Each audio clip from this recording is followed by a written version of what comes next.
Então, bom dia, meus amados irmãos. A graça e a paz de nosso Senhor Jesus Cristo seja com cada um de nós. Mais uma vez, nessa manhã, nós estamos aqui para ministrar aos irmãos uma aula de EBD um pouco diferente daquela que às vezes os irmãos estão um pouco mais acostumados. Já cantamos, já oramos, então vamos aqui voltar aos nossos estudos. Nesses últimos domingos, eu estive trabalhando com os irmãos a questão do tema fé, sobre o ponto de vista de relacionamento com Deus. E nós abordamos então a importância da nossa fé na questão do relacionamento com Deus. E agora, nesse momento, eu quero trabalhar um pouco o outro lado, tá? Que é o lado de Deus, como que Deus se relaciona conosco. Então aqui nós vamos começar lembrando algumas coisas sobre a questão da aliança, né?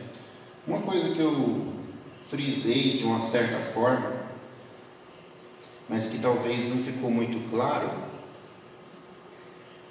é que Deus, depois que o ser humano conseguiu o poder de conhecer o bem e o mal, o ser humano, ele passou a ser tratado por Deus não como uma criança inocente, mas como adulto, ok? Então, aqui nós temos nessa tela a aliança, a antiga aliança, ok? E eu quero destacar aqui com os irmãos algumas coisas. Essa antiga aliança, ela tinha um mediador humano, que era Moisés. Ela foi firmada sobre o sangue de cordeiros. Ela tinha uma marca na carne, que era a circuncisão. Era importante a questão da terra, geograficamente o local, e a questão do sangue, da descendência.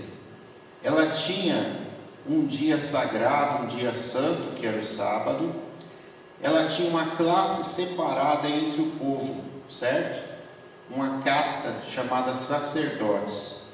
Ela tinha uma dieta, não podia se comer qualquer coisa. Judeus e gentios, existia uma separação, uma barreira, uma inimizade entre aquele que pertencia a Deus, que eram os judeus, e aqueles que não pertenciam a Deus, que não eram o povo de Deus, os gentios. Existia a questão do local de culto, o templo no deserto era a tenda da revelação, e depois foi feito um prédio que era o templo. Existiam os 10 mandamentos, e ao todo eram 613 mandamentos. O principal ali que a gente sempre lembra eram os 10. O Novo Testamento, ele traz já um esclarecimento sobre essa situação toda, e ele diz que isso tudo eram apenas sombras do que seria a vontade de Deus, que tudo isso era uma figura daquilo que viria depois. Eu estou tentando fazer com que isso aqui apareça ao mesmo tempo na filmagem, então não sei se vai dar certo, eu espero que dê certo. Você está na frente, sua sombra está continuando. Isso, eu sei. Bom, isso foi o antigo pacto, ok? Lembrando que eu já falei sobre o conceito de aliança, de pacto, que é uma coisa feita entre pessoas adultas, é um trato, é um acordo, é um negócio, é algo sério que, se descumprido, pode redundar até mesmo em morte daquele que descumpriu. Então era algo muito, muito sério. O novo pacto, nós vemos ali que o mediador é Jesus Cristo, o sangue do pacto é o sangue do Cordeiro de Deus, que é Jesus Cristo, o Filho de Deus. Então, ao mesmo tempo que ele é o mediador, ele é o sacrifício, ele é o sumo sacerdote, tá? Como nós vamos ver aqui nesse item aqui. Então, nós temos ali Jesus Cristo, nós temos o sangue do Cordeiro. No lugar da circuncisão, nós temos ali batismo, nós temos outras ordenanças que nem a ceia, nós temos a questão do Espírito Santo, da circuncisão feita no coração, tá? É algo mais simbólico, não é algo feito na carne, é algo mais espiritualizado, vamos dizer assim. Não existe um lugar, não existe uma terra, tá? Onde Deus fica preso àquele povo, àquela terra. Não existe a questão de herança genética, de descendência, porque eu sou filho de Abraão, porque eu sou descendente. Não tem isso. Não existe dia santo, todos os dias são santos, todos são sacerdotes e Jesus Cristo é o sumo sacerdote. Não tem essa divisão de classes. Todos os alimentos são puros, pode comer de tudo.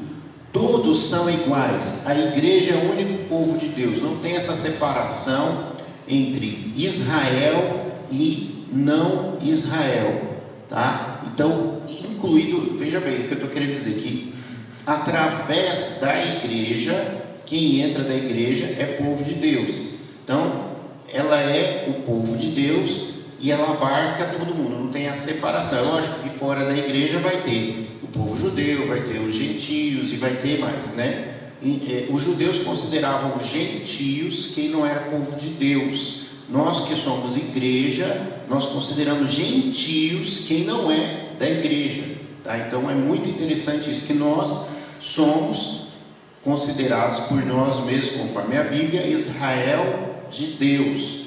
Nós somos judeus verdadeiros, nós somos cristãos. Então nós consideramos quem está fora do povo de Deus como outros povos, outra gente, seja judeu, seja gentio. Nós é que somos o povo de Deus e nós consideramos que os outros, para serem povo de Deus, eles têm que estar dentro da igreja, senão eles são gentios, eles são o que? Descrentes, eles são o que? Mundanos, eles são pessoas que estão fora do pacto, ok?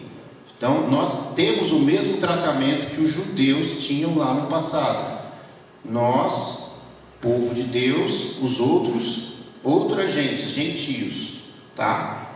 Então, por quê? Porque nós somos Israel, o novo Israel, certo? Israel de Deus, espiritual, não segundo a carne. O templo é a igreja, o povo de Deus. Não existe um prédio. O templo somos nós, o nosso corpo. Dentro do nosso corpo mora Deus. Deus habita no meio do povo de Deus. Dentro da igreja não existe templo feito de pedra. Isto daqui onde nós estamos não é um templo, ele é uma casa de culto, um local de culto. Só existe igreja aqui agora, nesse momento, porque as pessoas que são a igreja é que estão aqui.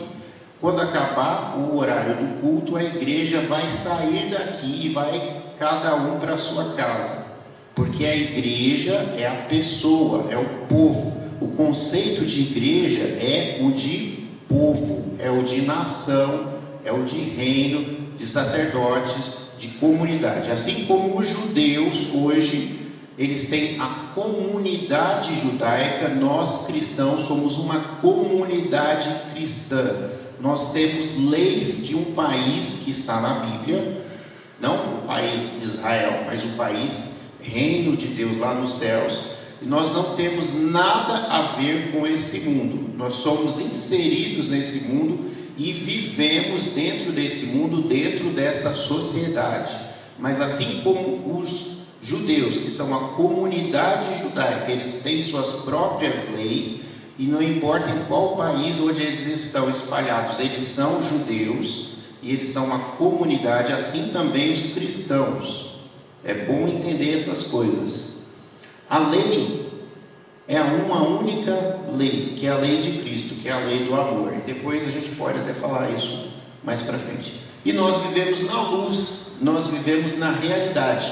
Antes era algo simbólico, algo figurado, e agora é que é o real. Antes era uma sombra do que viria, e agora é que é o real. É muito importante, meus irmãos, a gente entender que vem de algo palpável, algo real, um povo, em uma época, em um local, existe uma marca tribal, sabe? E depois aquilo tudo espiritualiza e sai do concreto e vem para o abstrato, e esse abstrato, isso que é espiritual, é que é a realidade.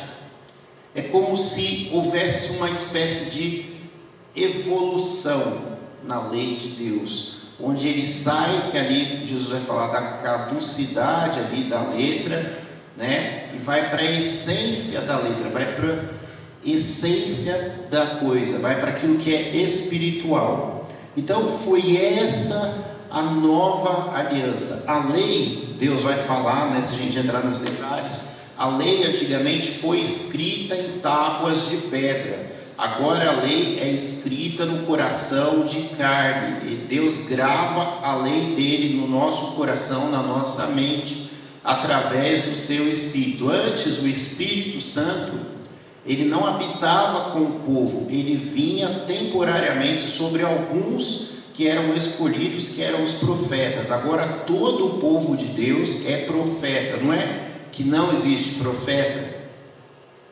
é que todos são profetas. Todos conversam diretamente com Deus. Jesus abriu esse caminho, tirou o véu é a questão do templo, onde somente o sumo sacerdote, uma vez por ano, podia entrar. Acabou isso, você não tem um mediador ali humano. Jesus é o sumo sacerdote, ele rasgou o véu. Por ele, através de Jesus, a gente entra no santíssimo lugar, no santo dos santos, e conversa face a face com Deus. Então qual que é a necessidade de ter o pastor, se todos são profetas, se todos são sacerdotes? É professor, é líder. Nesse sentido, não é que o pastor é mais santo do que você, que o pastor tem mais fé do que você, que o pastor precisa orar com imposição de mãos sobre a sua cabeça para você ser abençoado, porque a bênção veio. Não tem isso. Isso vocês veem nas igrejas, na televisão o tempo inteiro. Isso daí está totalmente fora da Bíblia. Está totalmente fora da Bíblia.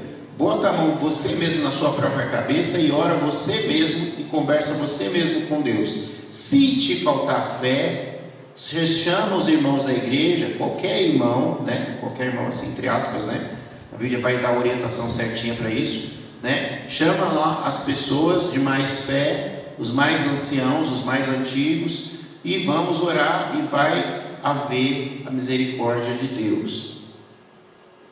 Uma coisa lá no passado, outra coisa agora no presente. Mas isso daqui é para outro dia, não é para hoje. Não é disso que eu vim falar.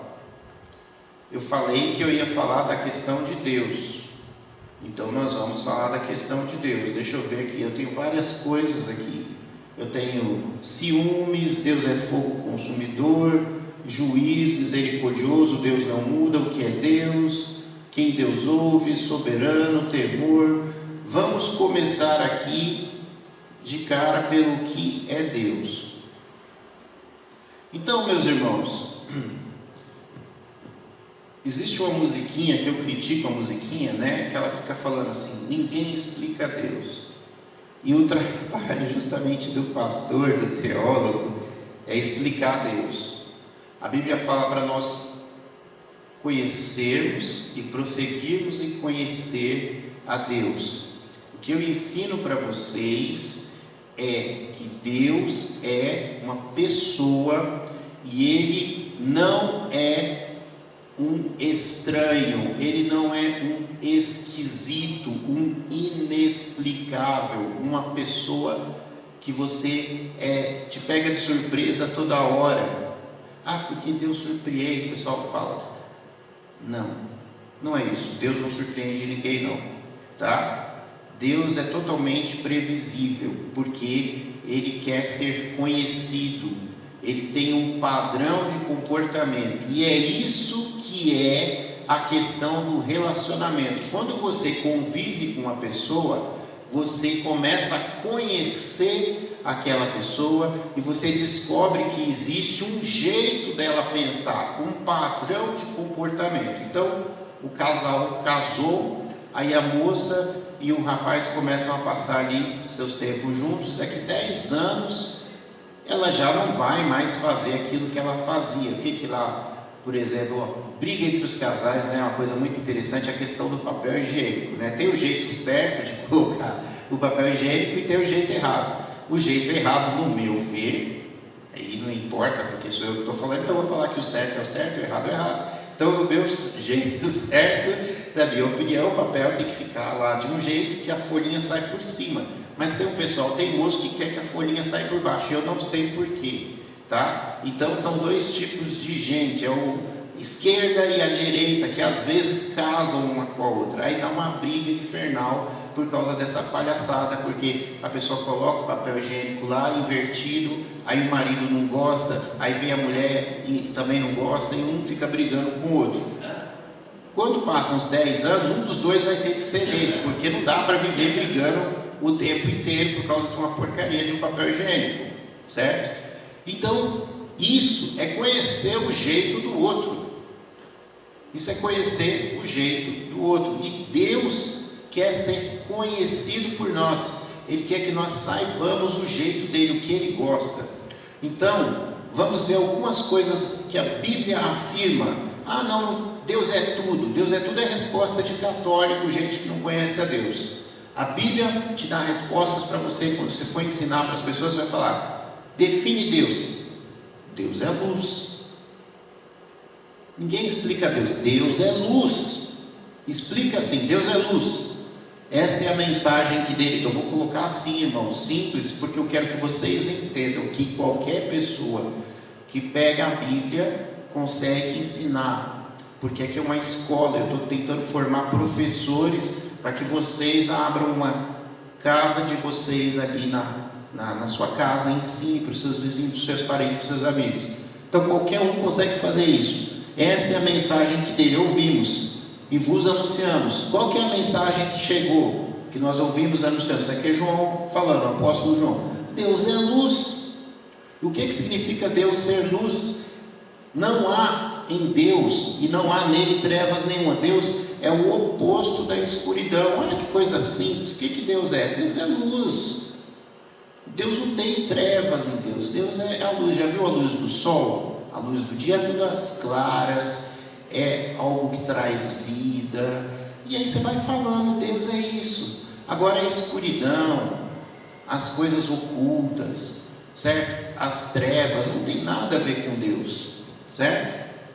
Luz é vida, dizem os médicos. Aquele que não ama, não conhece a Deus. Como que eu posso conhecer a Deus? Se você não ama, você não conhece a Deus. Se você ama, você conhece a Deus, porque Deus é amor. Defina Deus. Deus é amor. Explica a Deus. Deus é amor. Quem ama, conhece a Deus. Me mostra Deus, me prova que Deus existe. Deus é amor. Então, qualquer pessoa que sabe o que é amor, está tendo contato com Deus, não importa se ela ouviu o Evangelho ou não. Agora estou começando a cair a ficha. O pastor pregou outro dia falando que ninguém tem desculpa, que ninguém pode falar que não conhece a Deus, porque tudo de Deus está manifestado na natureza. Ninguém tem desculpa, todo mundo conhece amor, todo mundo conhece a Deus e renegam o amor.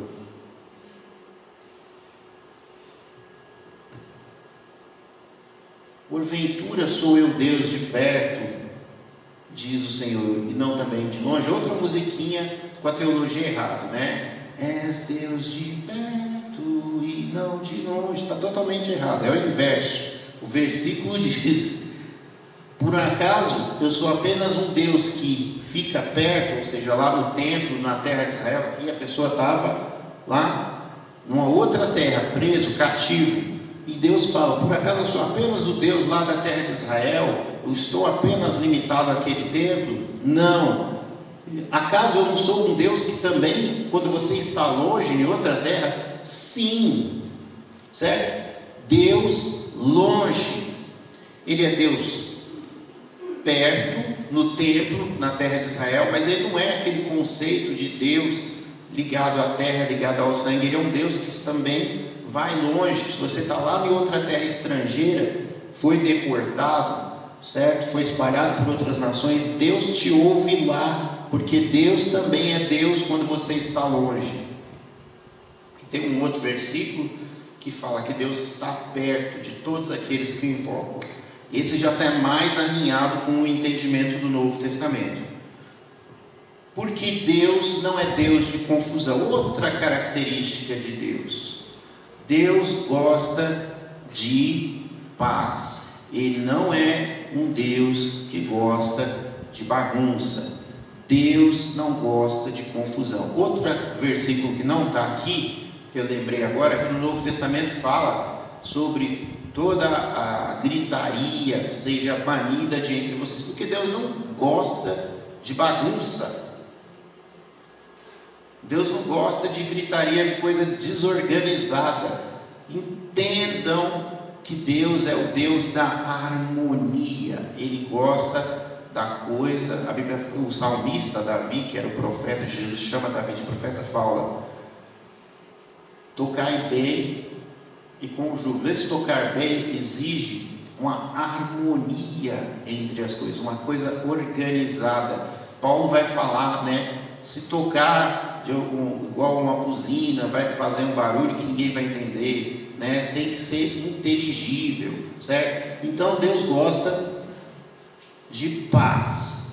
Deus não é Deus de confusão, e o oposto dessa confusão, dessa bagunça, é a paz, a organização. Paz, calmaria, certo?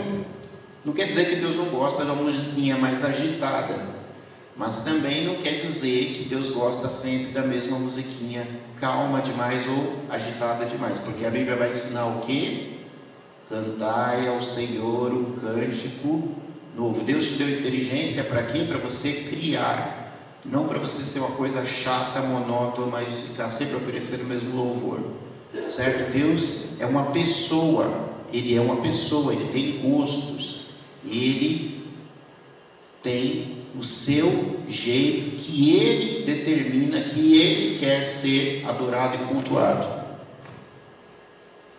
Porque o Senhor é Deus grande e Rei grande sobre todos. Não precisa se explicar muito disso, né? No princípio era o Verbo estava com Deus, e o Verbo era Deus, Verbo, palavra, né, em algumas traduções. O que é que Deus é? Deus é a palavra. No grego era o Logos. O Logos em grego, se a gente pegar essa ideia do Logos, que foi usada para expressar palavra, verbo, e falar sobre Jesus, ele está falando da razão universal, do nexo de todas as coisas, da lógica, daquilo que organiza a fala. Então, o Logos, a razão, certo? Ouve, ó Israel, o Senhor nosso Deus é o único Senhor. Deus é único, e isso é uma questão de exclusividade. Ele está falando assim: ouçam, eu sou o único que vocês vão adorar, eu sou o único que vocês vão chamar de Senhor, de Deus, eu sou o único que existe, certo? E continua: e disse Deus a Moisés: eu sou o que sou, e assim dirás aos filhos de Israel: eu sou, me enviou. Aqui tem algo muito interessante que eu não abordei aqui no hebraico. A gente está trabalhando com o mais simples possível, mas no hebraico é algo mais ou menos assim que os judeus hoje estão chamando de o eterno, aquele que é, certo? Eu sou, certo? Eu sou. É como se ele estivesse falando: eu sou o verdadeiro, o existente. Esse seria o significado do nome de Deus. Saberás, pois, que o Senhor teu Deus, que Ele é Deus, o Deus fiel, que guarda a aliança. Deus. Deus é Espírito. Uma definição de Deus. Então, quais são as definições que às vezes a gente lembra logo de cabeça, que é as mais importantes? Deus é luz, Deus é paz, Deus é amor, Deus é Espírito. Deus é Espírito, e importa que os que o adoram, o adorem no Espírito da verdade. Referência ao Espírito Santo, lá no original, mas não vamos entrar nos detalhes, certo? Deus é Espírito. Mas não mudou. Perfeito serás como o Senhor teu Deus. Deus é perfeito, e interessante que Ele espera a perfeição de nós. Deus não gosta de coisas mal feitas, e a gente tem que tentar. Lógico que a gente não vai conseguir, porque Deus é só perfeito, né? É só Ele é perfeito, nós não. Mas nós vamos ter que fazer o melhor possível se quisermos agradar a Deus. Porque não nos chamou Deus para a imundícia, mas para a santificação. Deus é santo, e Ele, se relacionando conosco, Ele nos chama para a santificação. Se a gente quiser se relacionar com Deus, então imagina, vou descrever aqui uma cena, talvez aí de algum filme qualquer que me venha à cabeça, que eu imaginei que era assim: chega ali o rei, né? Carregado naquele negócio que os reis tinham, que ele ficava sentado ali, tinha uma banquinha e os escravos carregando. Aí chega ali uma pessoa do povo, ali um plebeu, e o plebeu é pobre, é imundo, é sujo, e aí ele clama lá. Aí o rei olha assim para ele lá de longe, porque o plebeu não é louco de chegar perto do rei assim de qualquer jeito, ele de longe ele se ajoelha, tudo. Aí o rei manda descer, né? Aí desce a barraquinha dele, aí fala para um escravo: chama lá aquela pessoa. Aí o escravo chama a pessoa, ele não fala diretamente para a pessoa, né? Isso a gente vê nesses filmes, tudo, né? Aí traz a pessoa para perto, um pouco, não chega muito perto, porque a pessoa é imunda, é suja, e o rei está todo limpinho, todo organizado, né? E aí ele ouve a questão. Nos filmes mais modernos, você tem aqueles mafiosos, né? Isso tudo eu estou falando como exemplo para você entender a questão do poder, a questão da autoridade. Então tem ali um mafioso ali, ou o presidente, e fala lá para o guardinha, e o guardinha chama a pessoa para perto, mas não tão perto, né? E os guardinhas estão ali em volta, olhando qualquer pessoa e já atiram, né, na pessoa, e aí a pessoa conversa com o rei. Então assim, Deus, ele está santo, no sentido de apenas de estar higienizado e não ter contato com aquilo que é imundo, mas no sentido de estar separado, de estar numa posição elevada, no sentido de estar diferente da gente, de ser especial, de não é qualquer um que chega e fala com ele. Daí as exigências para que consiga chegar. Aí Moisés chegou lá, viu a sarça ardente, foi chegando, Deus, opa, parar aí. Você tira a sandalinha suja aí do seu pé, porque aqui na minha casa, é igual no Japão, né? No Japão, se você for entrar na casa de alguém, por uma questão de educação, se você quiser entrar, né? Senão você não vai entrar, você vai ter que tirar os seus calçados e entrar lá de meia ou de pés descalços, porque isso é oriental, e aqui é um mundo oriental, e a expressão é de respeito. Tira a sandália do seu pé, porque aqui é um lugar santo. A santidade tem a ver com separação, que é um lugar especial. Você está chegando na minha casa, no meu território, na minha presença, onde eu estou. Você não pode chegar de qualquer jeito. Não vai entrando e chegando assim de qualquer jeito. Você vem descalço, se humilha. Exaltai o Senhor nosso Deus e adorai-o no seu monte santo, pois o Senhor nosso Deus é santo. A quem, pois, fareis semelhante a Deus, ou a quem o comparareis? Tem uma musiquinha bem interessante, que a teologia estava certa, que é: incomparável Senhor tu és, né? E acabou essa pequena introdução aqui, geral, né? Bem geral. Então, aí vamos para uma outra questão.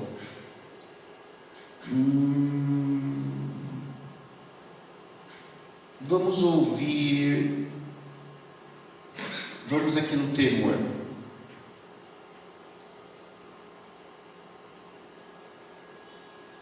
Eu tive que separar em vários bloquinhos, porque não deu para ficar tudo junto.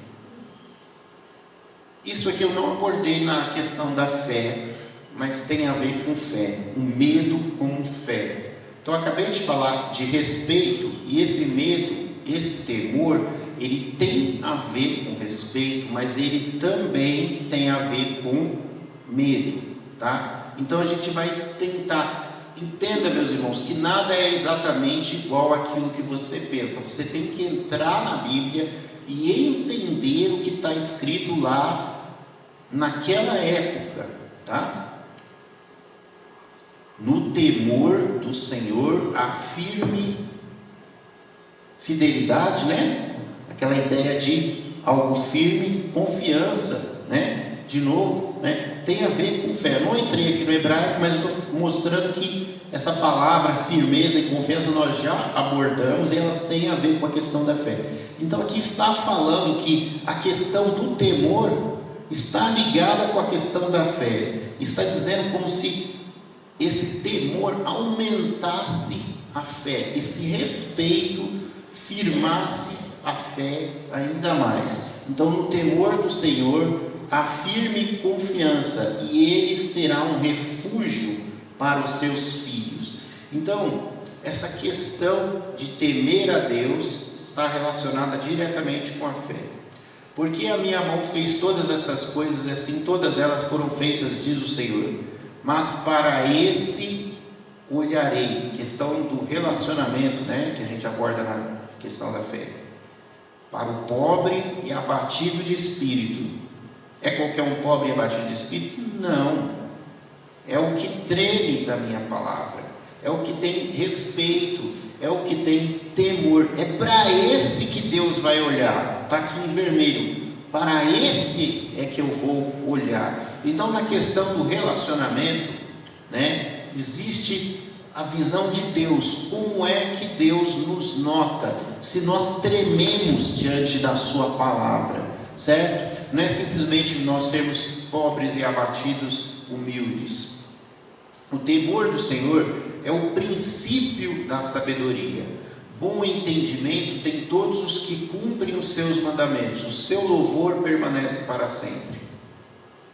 O temor do Senhor é o princípio do conhecimento. Os loucos desprezam a sabedoria e a instrução. O temor do Senhor é o princípio da sabedoria, e o conhecimento do santo, a prudência. De tudo que se tem ouvido, o fim é: teme a Deus e guarda os seus mandamentos, porque isso é o dever de todo homem. Jesus vai falar: aquele que tem os meus mandamentos e os guarda, esse é o que me ama. Existe sempre aqui a questão de guardar a lei, e ela está ligada com o temor de Deus. Se você teme a Deus, se você respeita a Deus, se você ama a Deus, está vendo que está tudo muito junto ali? Você obedece, você guarda os seus mandamentos. É isso que Deus espera. Mas eu vos mostrarei a quem deveis temer. E aí está no sentido de medo mesmo, não só de respeito. Temer é aquele que depois de matar tem o poder para lançar no inferno. Sim, vos digo, a esse temei. Jesus falando para nós, certo? Então, veja bem, eu tenho que ter medo da pandemia, eu tenho que ter medo do vírus, eu tenho que ter medo dos comunistas, eu tenho que ter medo dos russos, eu tenho que ter medo dos chineses, eu tenho que ter medo dos bandidos, eu tenho que ter medo do Supremo Tribunal Federal? Não. Eu tenho que ter medo é de Deus, porque os outros só vão conseguir matar o meu corpo, ou me jogar na cadeia, ou me torturar, ou qualquer coisa do tipo. Mas depois que você morreu, passou. Aqui não. Jesus está falando que Deus tem o poder de pegar a pessoa e lançar no inferno. O inferno é uma prisão de dor sem fim. Caiu lá dentro, vai sofrer eternamente. E se invocais por Pai, aquele que sem acepção de pessoas julga segundo a obra de cada um, andai em temor durante o tempo da vossa peregrinação. Então eu estou tratando aqui da característica de Deus e o nosso relacionamento com Ele. Invocamos por Pai uma pessoa, um ser que não discrimina ninguém, que não escolhe, fala assim: com o José eu vou tratar de um jeito, com o João eu vou tratar de outro, porque o José é loiro do olho azul e o João não é, ou porque o José é rico e o João é pobre, ou porque o José fala o português corretamente e o outro nem sabe falar o português, ou porque um é japonês e o outro não é japonês, eu só gosto de japonês. Não tem isso. Deus não olha desse jeito. Para Deus é todo mundo igual, e Ele trata todo mundo igual. E aqui vem um alerta. Ele fala do nosso relacionamento com Deus. Se invocais por Pai, dizemos que Deus é Pai, aquele que trata todos nós igual e julga segundo, olha só, Ele julga segundo cada um merece ser julgado. Andai em temor durante o tempo da vossa peregrinação. A peregrinação é a vida, né? A Bíblia ensina que nós aqui, Israel de Deus, nós não somos desse mundo, nós somos apenas peregrinos numa terra estrangeira. O temor do Senhor, o que é temer a Deus? O que é respeitar a Deus? É odiar o mal, a soberba e a arrogância, o mau caminho e a boca perversa. Aí vai falar: eu odeio. Então nós temos que odiar as coisas que Deus odeia, para termos um relacionamento com Deus. Ninguém, pois, engane ao seu próximo, mas terás temor do teu Deus, porque eu sou o Senhor vosso Deus. O que esse texto está falando? Ele está lá em Levítico, está com respeito à lei, com respeito ao relacionamento com o seu irmão, com o seu vizinho. O nosso relacionamento com Deus, desde o Antigo Testamento, ele passa através do nosso relacionamento com o nosso irmão. Se você apronta com o seu irmão, se você é mal com o seu irmão, você não vai conseguir se relacionar com Deus, porque para chegar a ter um relacionamento relacionamento com Deus, você precisa ter um relacionamento com o seu irmão. Então, se você é um desigrejado, porque você odeia o seu irmão, porque você não quer ir na igreja, porque você não quer ter comunhão com o seu irmão, como é que você vai ter relacionamento com Deus se você não consegue conviver com as pessoas? Porque o seu relacionamento com Deus, para ele existir, ele tem que passar através do relacionamento com as pessoas. Se você não tem um relacionamento com as pessoas, você não pode ter um relacionamento com Deus, porque Deus é o Deus do relacionamento. Hoje em dia o pessoal fala Deus da família, né? Então vamos lá. Ninguém, pois, engane ao seu próximo. Não é para enganar. Você tem que ter temor de Deus. Enganar o próximo e ter temor de Deus são coisas uma oposta à outra. Ou você teme a Deus e ama o seu irmão, ou você engana seu irmão e não teme a Deus. As duas coisas ao mesmo tempo. Temer a Deus, dizer que teme a Deus, mas ser um cara que engana o seu irmão, não tem como. Ao Senhor empresta o que se compadece do pobre, ele lhe pagará o seu benefício.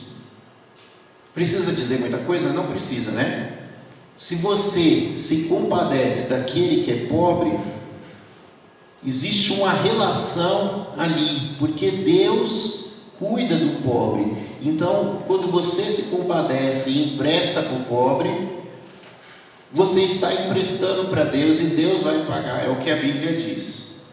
Servi ao Senhor com temor e alegrai-vos com tremor. O temor do Senhor aumenta os dias, mas os perversos terão os anos da vida abreviados. Considerando a vossa vida casta em temor, questão de santidade. E salvai alguns com temor, arrebatando-os do fogo, odiando até a túnica manchada pelo sangue. Santidade. E a sua misericórdia é de geração em geração sobre os que o temem. E em toda a alma havia temor, e muitas maravilhas e sinais se faziam pelos apóstolos. Vamos no sentido inverso. A igreja estava prosperando, existiam milagres, existiam sinais. E qual que era a condição necessária para isso? Existia temor, existia um respeito a Deus verdadeiro. E ainda tem os outros detalhes ali, porque eles dividiam tudo entre eles, eles amavam os irmãos. Temei ao Senhor, vós os seus santos, pois nada falta aos que o temem. O anjo do Senhor acampa-se ao redor de que os temem e os livra. Louvai ao Senhor, bem-aventurado o homem que teme ao Senhor, que em seus mandamentos tem grande prazer. Cadê? Parece. Então nós vimos aqui alguma coisa.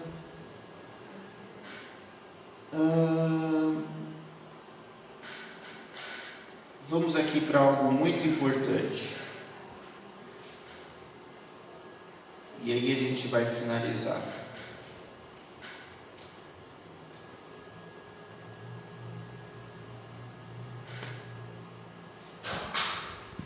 Aqui de novo, falando sobre isso. Será que abriu certo? Não, abriu errado.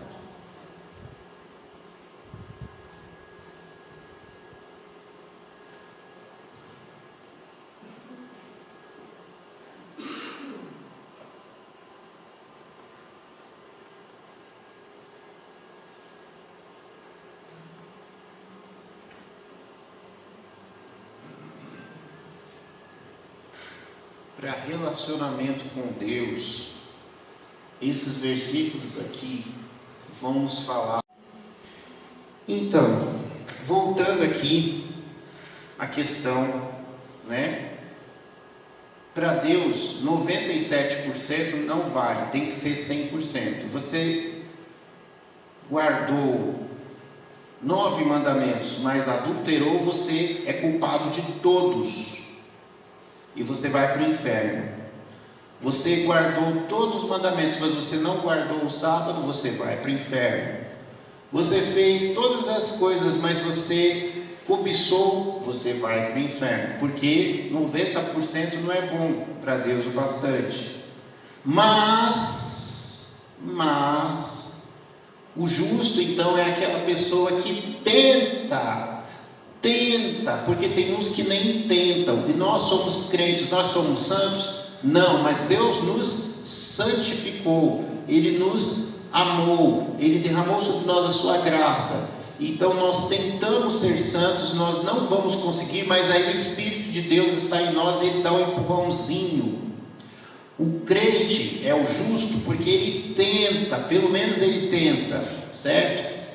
Tentar, isso é importante. Os justos clamam e o Senhor os ouve. O que desvia os seus ouvidos de ouvir a lei, ouvir a palavra de Deus, até a sua oração será abominável.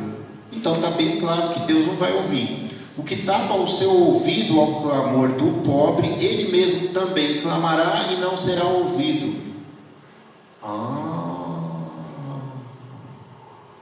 Isso é Bíblia, hein?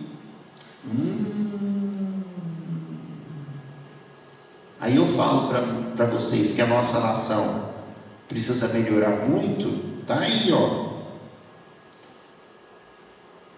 Fica fazendo oração. Se você é um crente riquinho, se você não se importa com o pobre, você bate na sua mulher, pensa que Deus vai ouvir. Fica pensando, fica se iludindo. Fica se iludindo. Senhor, tu ouviste os desejos dos mansos, confortarás os seus corações, os teus ouvidos estarão abertos para eles. Ora, nós sabemos que Deus não ouve a pecadores, mas se alguém é temente a Deus e faz a sua vontade, a esse ouve. Se eu atender a iniquidade no meu coração, o Senhor não me ouvirá. Então, se eu pecar, Deus para de ouvir. Porque o Senhor ouve os necessitados e não despreza os seus cativos. Deus ouve aqueles que realmente precisam. Os justos clamam e o Senhor os ouve e os livra de todas as suas angústias. Então me invocareis, ireis e orareis a mim e eu vos ouvirei. E buscar-me-eis e me achareis quando me buscardes de todo o vosso coração. Quem é que vai ser achado, que vai achar a Deus? É aquele que realmente busca a Deus de fato. Esperei com paciência, fé. A fé se dá no tempo, requer paciência. Abraão esperou, a gente citou isso como exemplo. Esperei com paciência no Senhor. Quem é que é atendido por Deus? Quem espera com paciência? Inclinou para mim e ouviu o meu clamor. E aconteceu que assim como ele clamou e eles não ouviram, também eles clamaram e eu não ouvi, diz o Senhor dos Exércitos. Então, pelo jeito foi feito ali alguma coisa a alguém, A pessoa, os inimigos não quiseram saber. Aí quando eles foram falar com Deus, Deus também falou, não quero saber não. Os olhos do Senhor estão sobre o justo, seus ouvidos atentos ao seu clamor. O meu Deus os rejeitará porque não o ouviram, e errantes andarão entre as nações.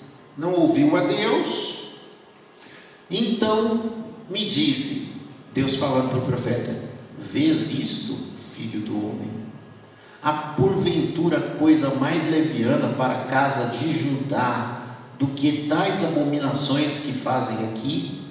Havendo enchido a terra de violência, tornam a irritar-me, e ei-nos a chegar ao ramo ao seu nariz.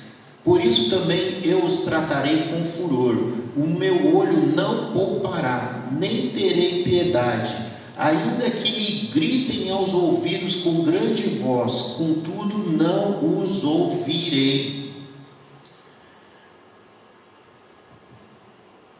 Eu já falei, Deus, Ele é uma pessoa séria, Ele está tendo um relacionamento sério. Se brincar, você pode acabar, ó, morreu.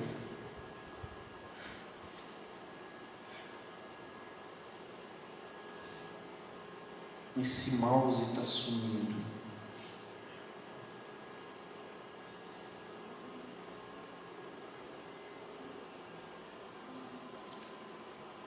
Dá tempo de mais algum, pastor? Então vamos passar para as perguntas. Os irmãos querem fazer perguntas? Cadê o Moisés? Moisés, dá um help aqui, Moisés. Microfone para as pessoas fazerem perguntas.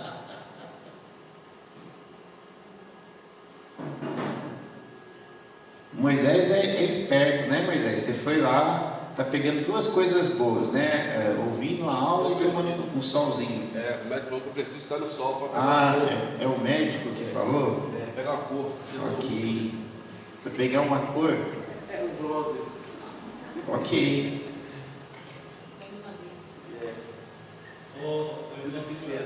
Bom, já tem aguarda só um momentinho, irmão, que está preparando aqui o microfone, senão eu não ouço, tá?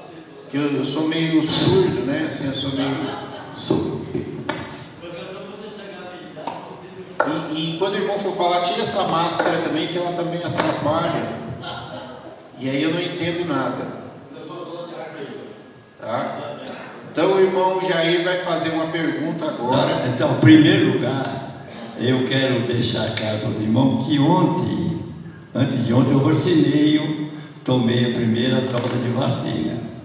O irmão não virou jacaré? Não virei nada, não doeu. Não apareceu nenhuma escaminha assim? Não doeu nada. Não doeu? Eu fui lá no meu posto de saúde mesmo.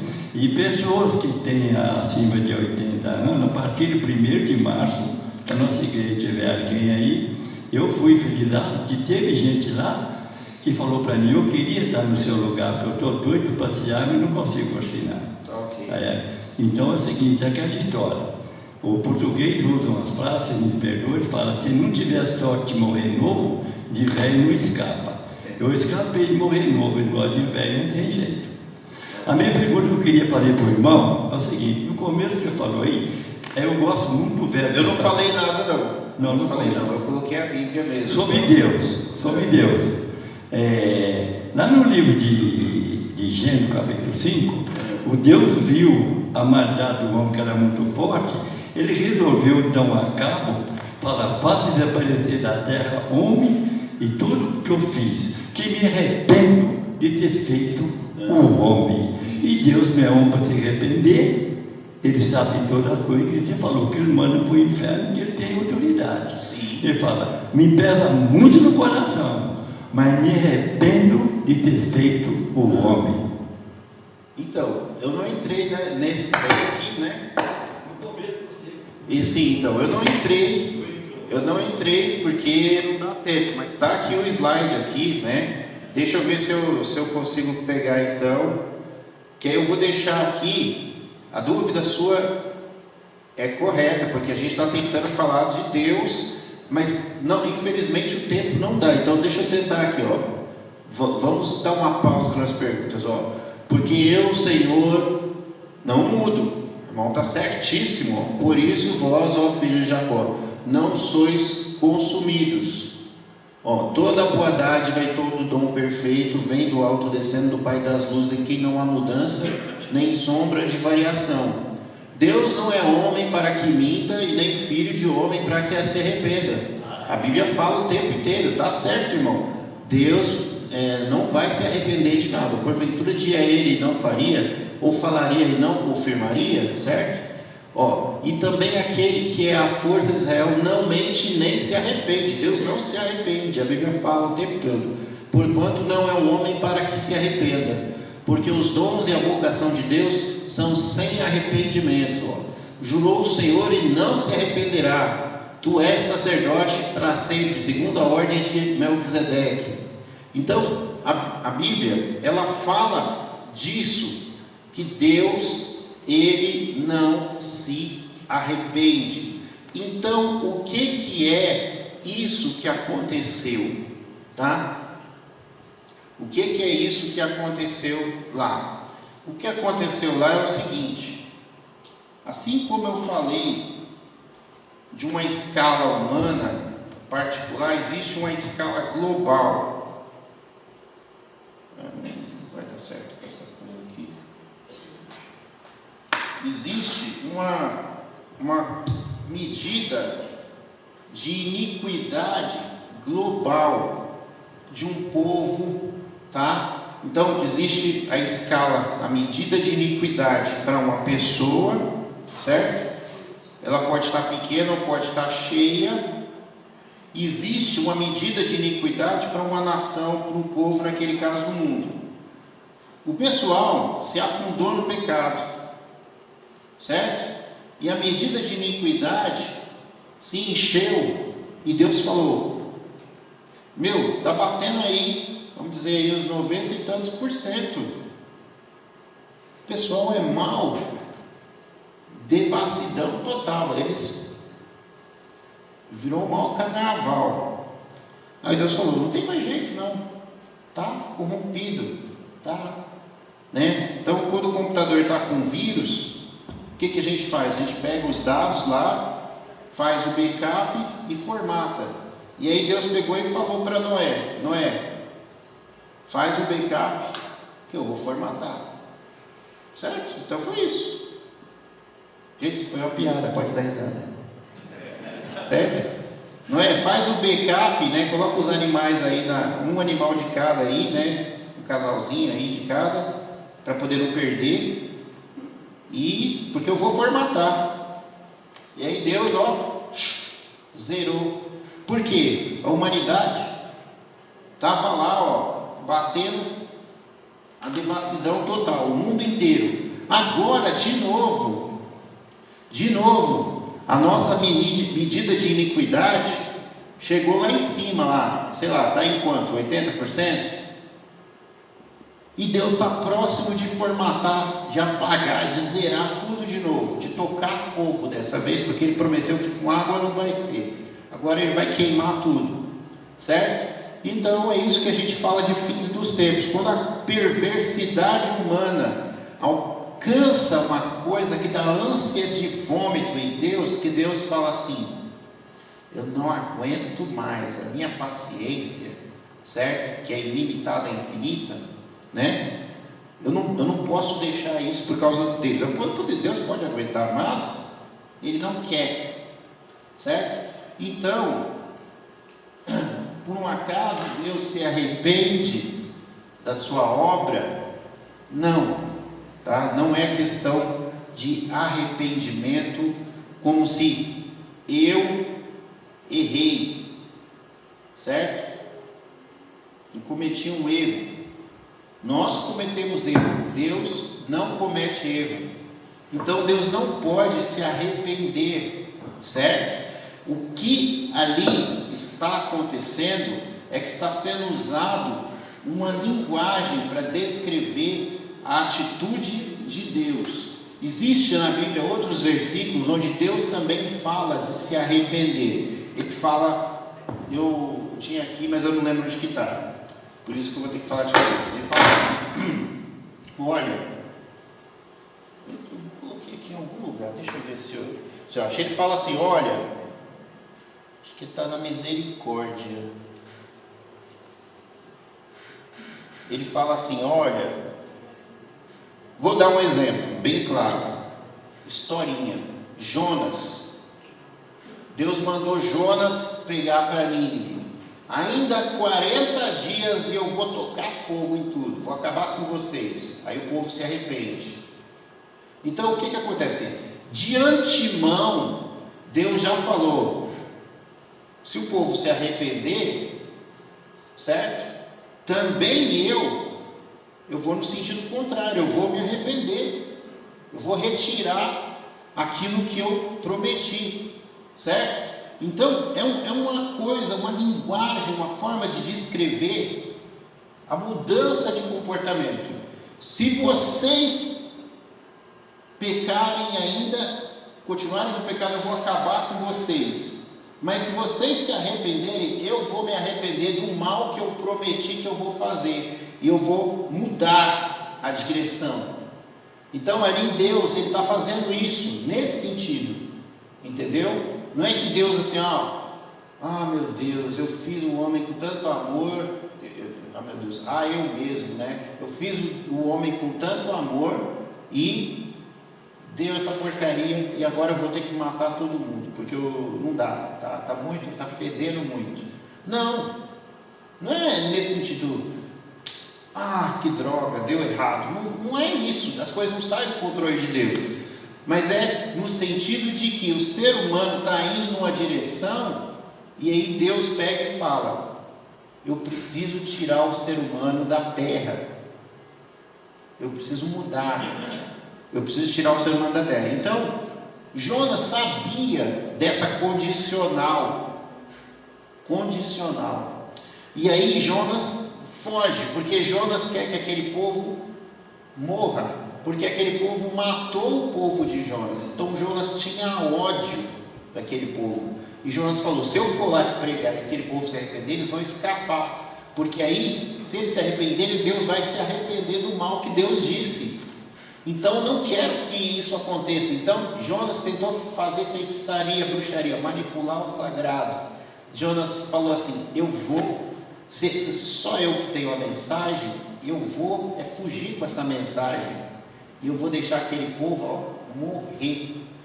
Aí Deus lidou com Jonas, e a gente já sabe que Jonas foi parar lá na barriga do peixe, e Jonas foi vomitado depois, e Jonas teve que fazer aquilo que Deus queria, porque Deus dobrou Jonas. Nosso Deus, o Deus de salvação, Pai de misericórdias. Respondeu, perguntou se respondeu. Conseguiu entender, irmão? Aqui é o versículo, Jeremias 18:8. Se tal nação, porém, contra a qual eu falar, se converter da sua maldade, também eu me arrependerei do mal que pensava em fazer. É nesse sentido aqui. Eu estou falando de uma coisa lá dos antigamente, então não sei se o irmão está conseguindo entender. Não é arrepender, Deus não se arrepende, Deus não muda, mas quando ele coloca essa condicional aqui, ele pode fazer, porque é um outro tipo de arrependimento, não é o nosso arrependimento humano. Eu errei, entendeu? Conseguiu entender? Está satisfeito? A pilha acabou. Então, Irmão Samuel, eu quero elogiar ninguém, mas parabéns para você. Você tem idade por cima de tudo, porque você tocou muito bom, porque quando Abraão demandou com ele lá no Sodoma, ele falou: vê se você acha algum justo aí, que eu não acabo com ninguém. Ele não achou ninguém, e a palavra dele não voltou atrás, e acabou com Sodoma e Gomorra. Muito bem, estou contente com a sua resposta. Ok, muito obrigado. Mais algum irmão tem alguma pergunta? Eu vou eleger aquela irmãzinha ali, que está com um coque na cabeça. Passa o microfone para ela. As mulheres estão muito caladas.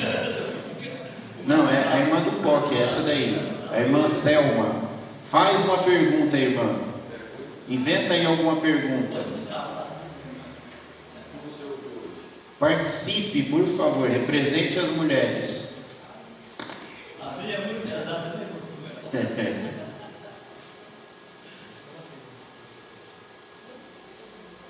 Comente, se a irmã não tiver pergunta, comente. Eu achei legal.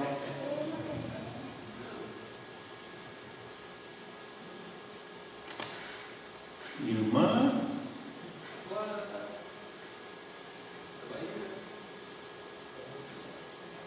Tira a máscara para falar, tá? Para a gente entender. Dá para ouvir, né? Sim, estou ouvindo. Tá. Graça e paz, igreja. Amém. Então, você falou no começo você falou sobre o novo pacto, né? O antigo e o novo pacto.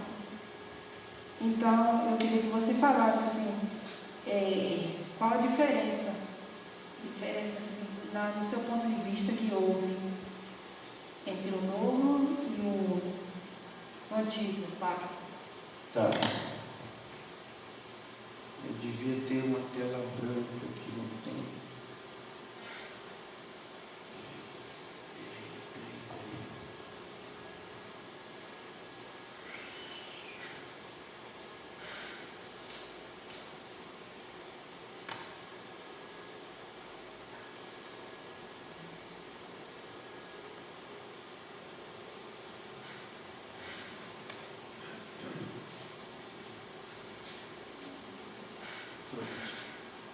Uma tela branca.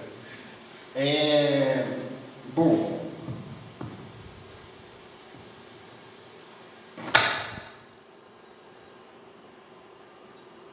imagina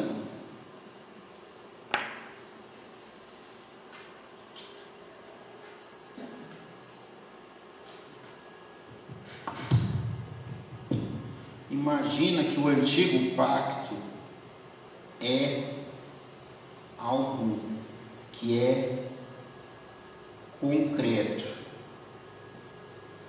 Ele tem um cabelo, ele tem os olhos, ele tem uma boca, certo? Tá aqui o bonequinho, tem as mãozinhas. E o novo pacto, ele é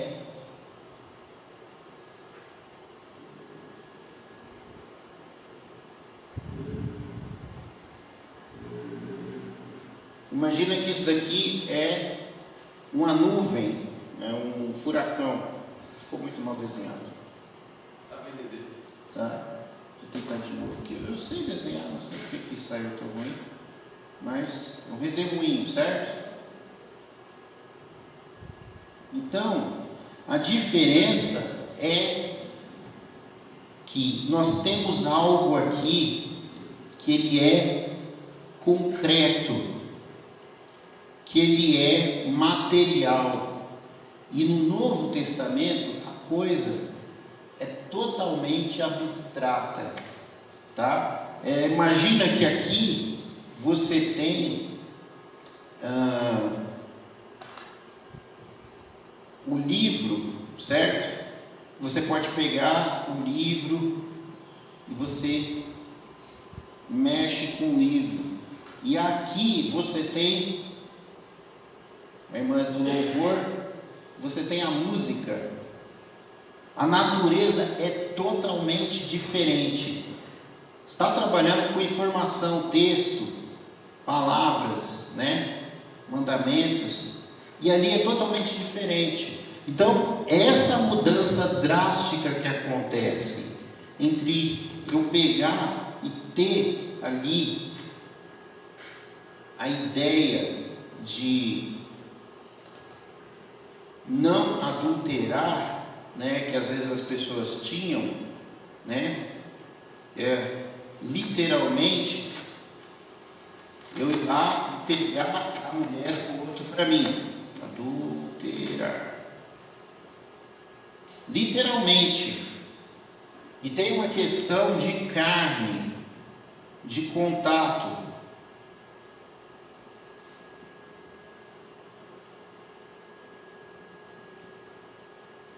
E aqui, o simplesmente olhar, né?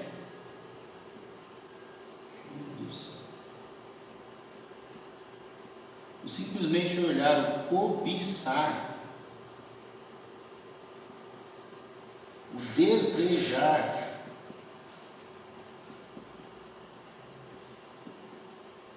é que está sendo abordado. Uma coisa abstrata, aqui uma atitude palpável, e aqui uma coisa totalmente abstrata. Por exemplo, não assassinarás, é não tirar a vida, certo? E aqui do outro lado, Jesus fala que se você odeia o seu irmão, você está sendo um assassino, tá? Então, a diferença, tá, está na questão de você sair daquela definição, certo? Como eu tenho tentado mostrar aqui para vocês, sair daquele negócio de ficar preso numa palavra e chegar aqui do outro lado, na essência da palavra. Aí você tem aqui fidelidade, confiança, crer, certo, etc. Por exemplo, outro exemplo. Sabe por quê? Essa pergunta sua é muito importante, tá? Então, vamos lá. Aqui tinha 10 mandamentos, certo? E aqui tem um. Tal. Os apóstolos falam, porque se você amar o seu irmão, consequentemente, se você ama o seu irmão, se você respeita o seu irmão, você não vai adulterar, certo? Não vai trair o seu irmão, você não vai matar, você não vai cobiçar. A essência da coisa não tem uma lei fixa escrita, é resumido, porque vai na essência. Se você amar, você não vai roubar o seu irmão, você não vai bater no seu irmão, você não vai fazer nada. Se você amar, simplesmente fica focado na essência da coisa. Então está pegando a essência da coisa. O resto é porque o povo na antiguidade, por exemplo, como que se pregava o nome de Deus na antiguidade? Como é que o povo de Israel serviu como testemunha de Deus na antiguidade? Através da guerra. Como é que os povos da antiguidade sabiam que Deus era Deus? Através da guerra. E agora? Nós temos o que? Evangelho. A graça e a misericórdia de Deus. Paz. Então, o povo era muito cabeça dura. E agora é uma mensagem, a mesma coisa, para uma época, a linguagem é outra, para uma mente mais desenvolvida. Então, quando a Bíblia fala que Jesus veio na plenitude dos tempos. Foi uma transição que afetou a humanidade.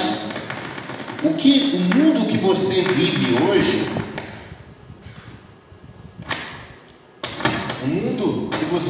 hoje, ele é o que é por causa de Jesus Cristo, tá? Então Jesus mudou a história.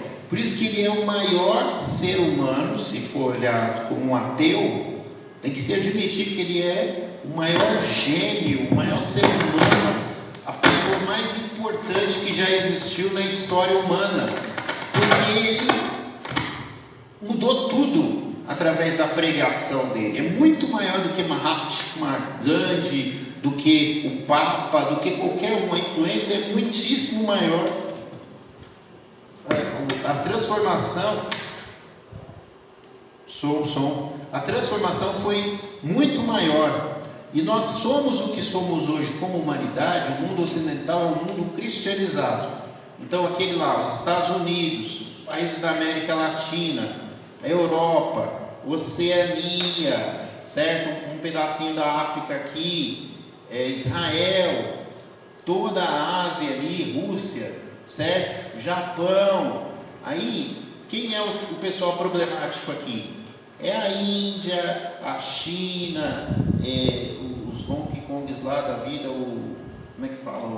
Coreia do Norte, né? Coreia do Norte, que a Coreia do Sul é totalmente cristã, certo? Então, todo esse pessoal aqui, tudo cultura ocidental, tudo influenciado pelo cristianismo, certo? Então, E o resto? O resto tem islamismo que foi influenciado pelo judaísmo e tal. Então, vamos colocar aqui um pouco de islamismo aqui, um pouquinho aqui, né? Um pouco de islamismo aqui, assim, esse pedacinho aqui. E aqui tem os comunistas aqui, né? O pessoalzinho aqui que é ateu mesmo. Tá? Então, assim, o mundo é o que é, evoluído, direito das mulheres. Aqui não tem direito das mulheres, porque é islamismo, certo?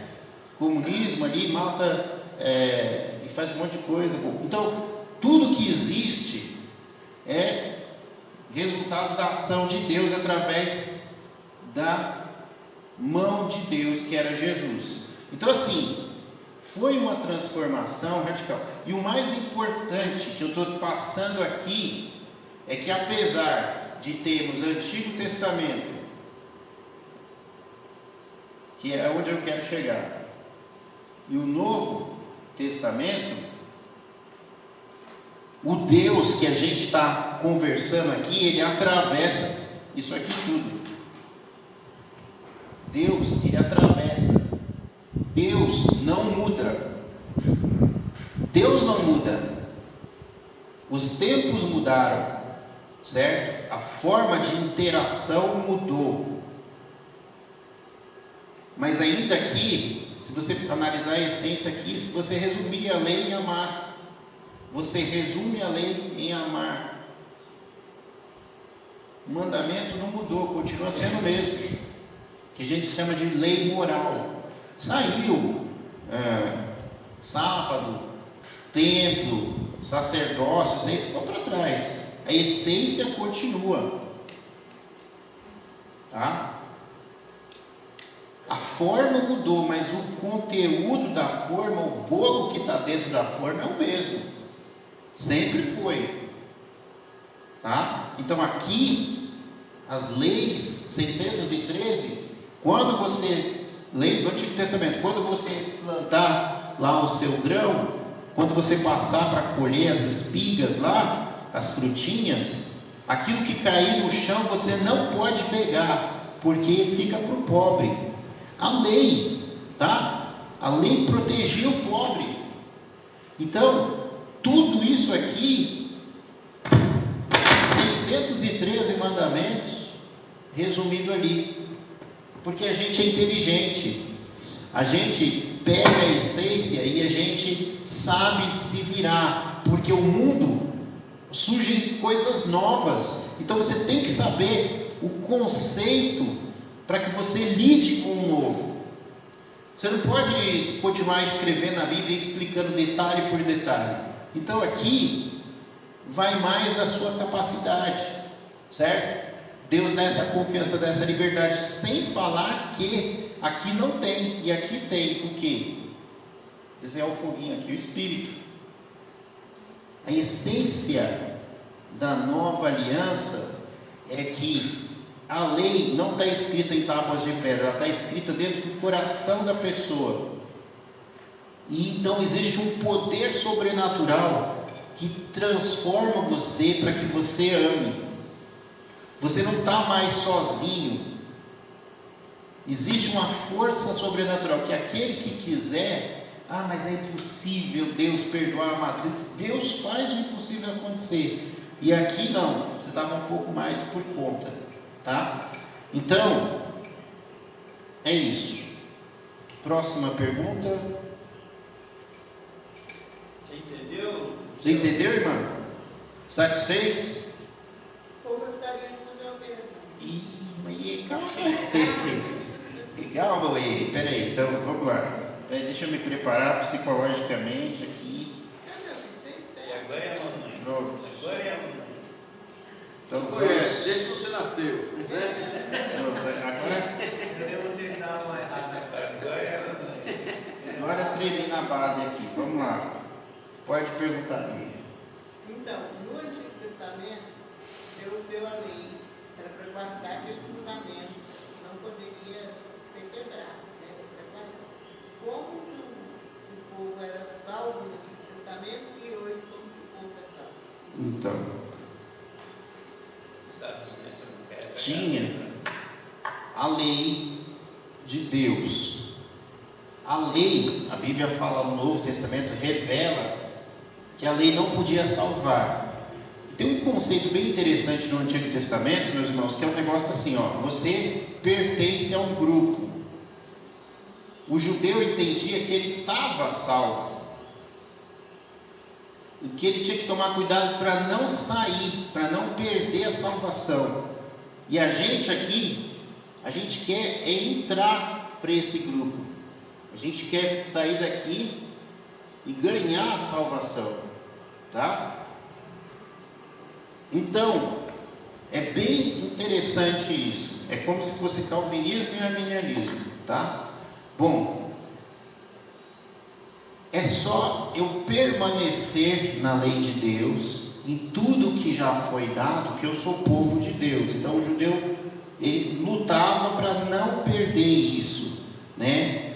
Para alcançar a justiça, no sentido de não desviar, permanecer fiel à aliança. Isso tudo, essa fidelidade, esse permanecer fiel, a gente sabe que é fé, certo? E ele tinha que permanecer fiel com esperança, porque o judeu, ele sabia que isso daqui era temporário.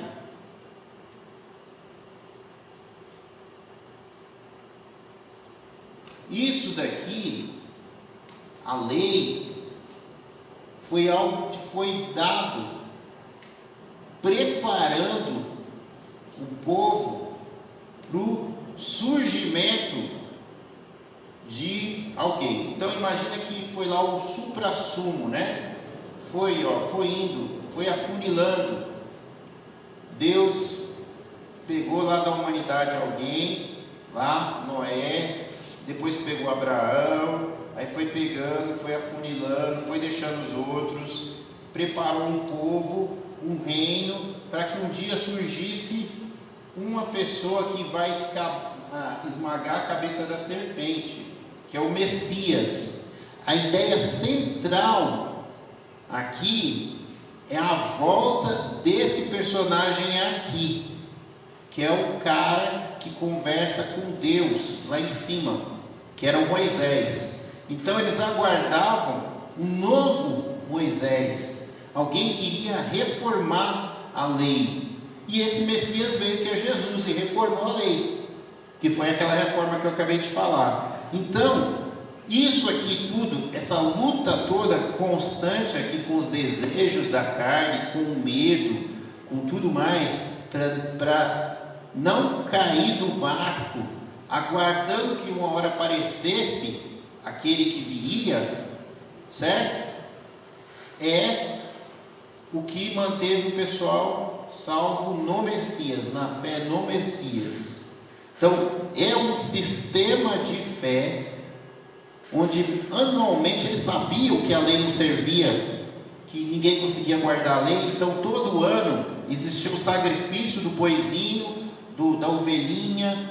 Lá o sacerdote entrava no santuário, passava pelas cortinas para poder falar com Deus e pedir perdão pela nação, porque o pessoal não conseguia.